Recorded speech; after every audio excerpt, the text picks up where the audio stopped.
the green leader lines, making it happen. Jordan Smith, the veteran and former Daytona winner. This guy won the 250 Daytona back in 2018.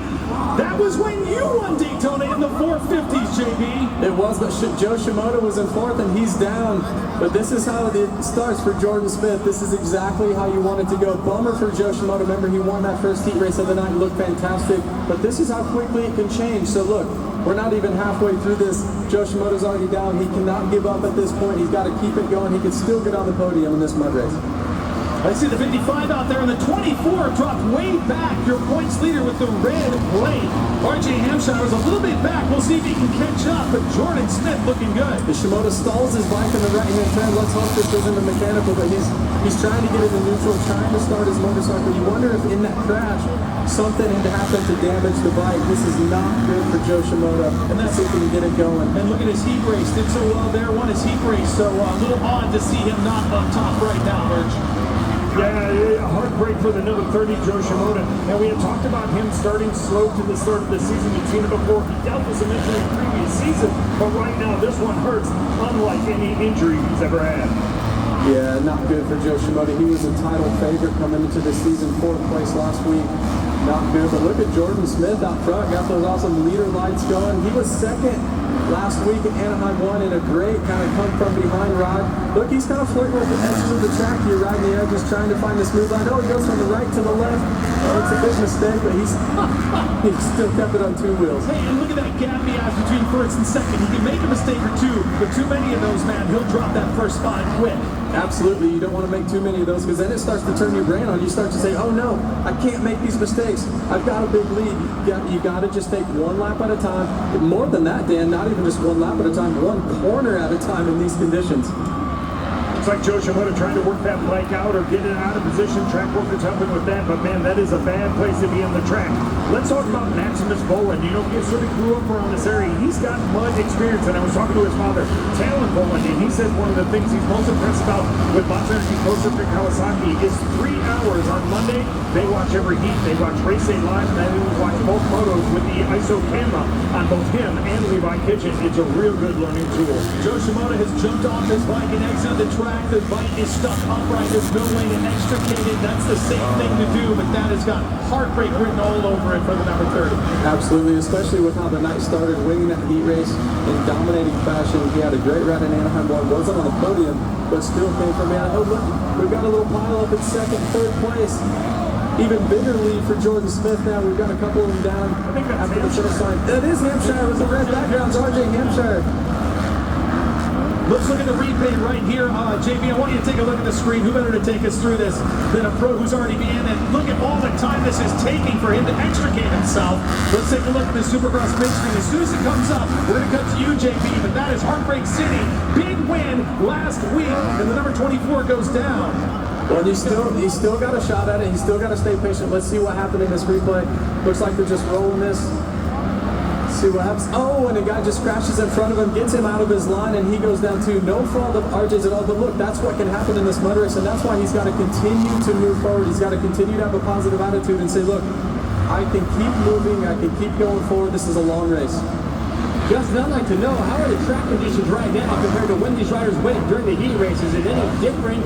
Are they allowed to push a little bit harder right now? How's the track shaping up compared to their heats? No, it's totally different. Actually, the best that they would see it is in the heat race. It's totally different now. You think of how many motorcycles have been on the track since they were. We had both 450 heat races, then we had 2 last chance qualifiers, and now these guys are just seeing the track. So totally different track conditions. You have to adapt. That's just how good these guys are. But I'll tell you what, Jordan Smith has got a huge lead. He's got a 17.7 second lead over Phil Nicoletti. Nicoletti's in second.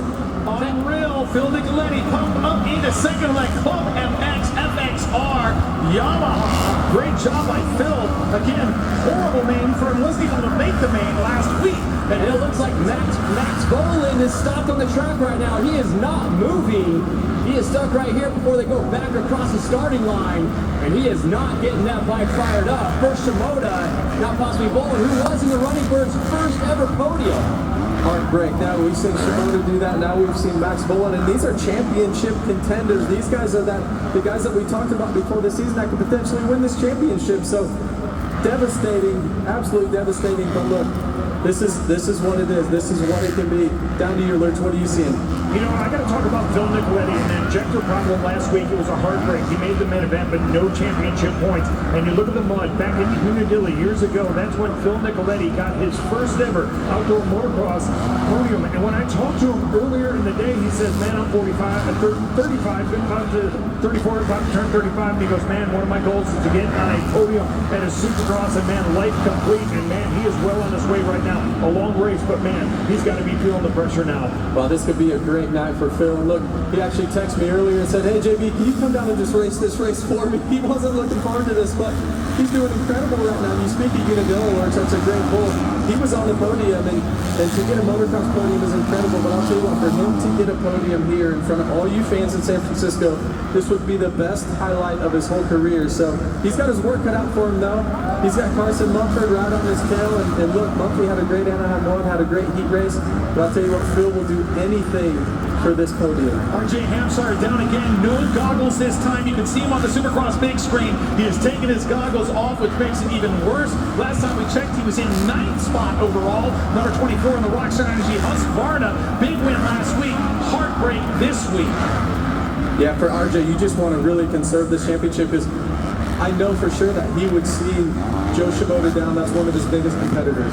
Then he's seen Max Volan down. That was another big one. This RJ Hampshire. You know, is this a situation, JB, that you might pull in behind the mechanic's wall to get new goggles? Because, man, this is a mess. Yeah, I would definitely do that. I think that's one of the worst things you can do is get your eyes filled with mud, and then you just can't see anyways. And honestly, there could be some long-term effects to that. So if you're RJ, you know in the pits that they've got another spare pair of goggles. I would look for RJ to pull in and grab those. Is there any strategy if you don't have goggles to stay away from the person in front of you? I mean, that's hard. You want to do better, you want to pick it up, but if you get that roost in the face, it's over. Well, and it's so hard. You can be in the opposite line of them. You could be all the way on the left side of the track and them on the right. And next thing you know, they're right in front of you. Lines can change so quick. So there's really no strategy in that, but I would definitely recommend trying to get some goggles on. So JB, how do the riders on the track right now even know where they're at position-wise?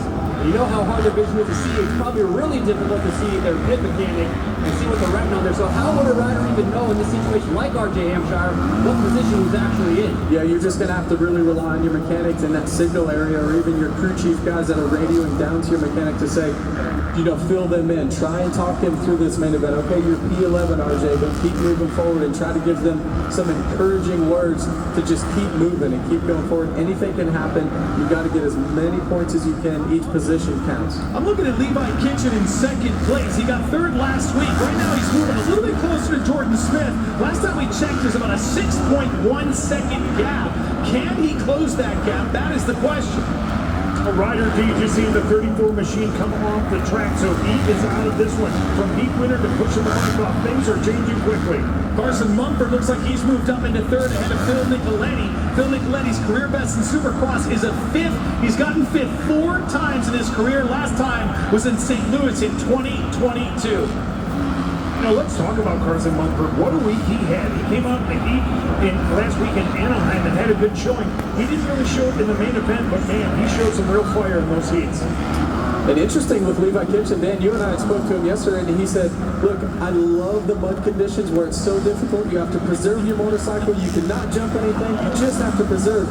These are the exact conditions, and he's really making amends to that in 2nd place here. Hey, man, you asked for it, you got it. Levi Kitchen looking good out here, and he does not like the mud. But if he has to get it, JB, this is the way he wants it, as brutal as possible, as sloppy as possible. And, man, you got it, dude. Here he is in 2nd place. Putting some pressure, I wouldn't say pressure on Jordan Smith, but a solid 2nd right there so far. Yeah, solid 2nd. Look, anything can happen. Jordan's got about a 5-second lead now, but that can be diminished in a heartbeat. And look, you got the 71 down. But yeah, Levi's riding great right now. Just keep doing what you're doing, Levi. Look, we got Phil Nicoletti moving up to the 3rd position. It looks like he's got around Mumford and Marchbank, so great ride here for Phil. And he's dealing with some lap traffic as well. He is, yeah, lappers are going to be a constant theme here. You have to keep the bikes up and just moving. I know I've reiterated that several times now, but it's difficult to do, but you have to try your best to do it. Even if you're going to go a little bit slower, much better to go a little bit slower than to dump your bike and take a bunch of risks and end up crashing. Real quick, 4 riders have made their first main. Matty Jorgensen, Ty Freehill, Deegan Hepp, and Slade Barola. We got white flag for Jordan Smith. Hey, answer this question. Do different manufacturers have different characteristics? Like, say, one bike is better at turning, one's better for long straights, more stability. How does that work? Oh yeah, for sure. But I think in these conditions, once you can throw all of that out the window, I think it's just preserving.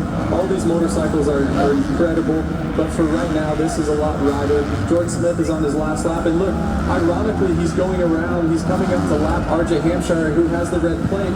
Now I don't want to jinx him, but if Jordan Smith can win this main event, he's going to have that red plate, going second last week in Anaheim 1, now winning this week in San Francisco. But I'll tell you what, Levi Kitchen is not done yet.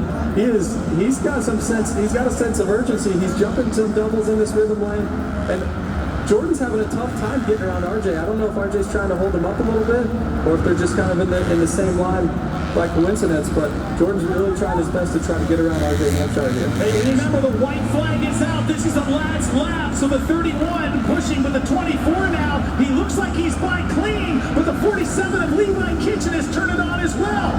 JP, we've talked about it before. You don't want to follow, but in a situation like this, it's almost impossible not to advance the line. Absolutely, and I'll tell you what, we got 2 turns to go. Levi Kitchen is still in this thing.